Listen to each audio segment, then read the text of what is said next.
as we're talking about how people perceive prenups and the conversations around them, I wanted to address some of the misconceptions. I think some of these we've touched Sure. on, but I wanted to address them directly and have your response to them. So I'll start with the first one. And I've heard this a lot, and I'm sure that you have as well, working in the industry.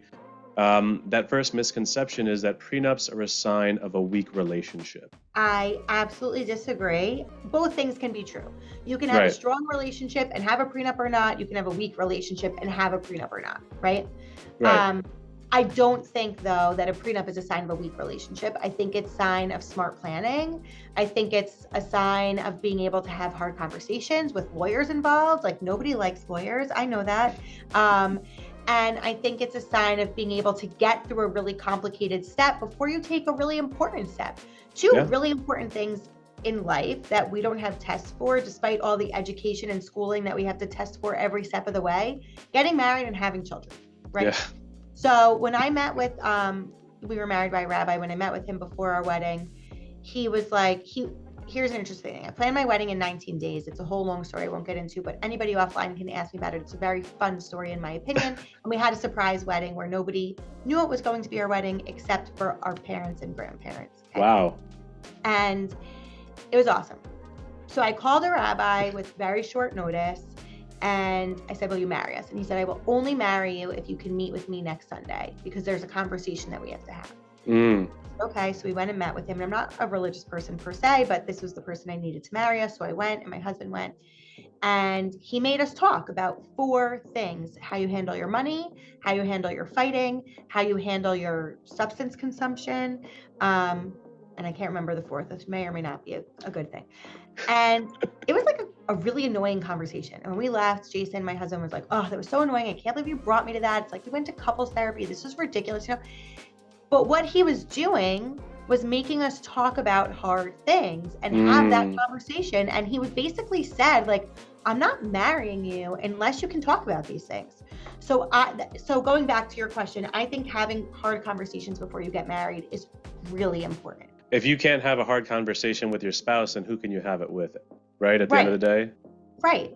And when kids are involved and life changes and you're Right. shushing each other because you don't want your kids to overhear you, it never gets easier. Let's just say that, whether you have kids or not, once you're married, life doesn't really get easier just because by its nature, life doesn't really get easier, especially in these years. Right. The years where you're building a career, building your estate, trying to find yourself, trying to figure out your future and make it to retirement, right? That's like our goal right now in life for most of Mm-hmm. our generation. Um, it's not easy. No. So having kids or not, adding kids to the mix may not make it any easier, but you don't have to have kids to make life hard. And so whatever you can do to talk about it beforehand, I think is helpful. I love that. The next one that I've heard, prenups are rarely enforced in court, and thus it's kind of a waste of money to get one. Absolutely not. Postnups, yes. And Okay. when somebody comes to me for a postnup, if I even choose to do it, depends on the circumstance, I do a whole letter to them and provide them with the cases about why it may not be enforced, and I make them sign off on that letter. Okay, that is called a Okay. secret. Um, Prenups, no. I mean, absolutely not. The goal of a prenup is to have it enforced. So you're going to have Mm-hmm. your counsel or your waiver of counsel. You're going to have your full financial disclosure. You're going to have a negotiation, and you're going to have the signed writing. So, no. I mean, is it possible for a prenup to be held unenforceable in the future? It is possible. It is not the attorney's desired outcome, and no attorney would represent you and say, take this later and go try to have it held on. And then the last one, I have heard that. I've heard this from clients, and I think an aunt and uncle who said that there's a certain amount of time that a prenup is valid for, and then it will automatically not count or sunset. Is that So true? Is that a that is a misconception? sunset clause, Okay. and that has to be bargained for in the agreement. So you can Okay. have in the agreement. I had a case a couple of years ago where I didn't do the prenup, but I did the divorce. And the prenup said this agreement's only valid for until the 3rd anniversary of the party's wedding. And the parties were married for like 15 years. And the other party, not my client, tried to enforce the prenup at that time to say that my client should get nothing. And we were like, look, if you're enforcing the agreement, it was only valid for 3 years. So there's no Yeah. That's a sunset clause. So it's a bargain for provision.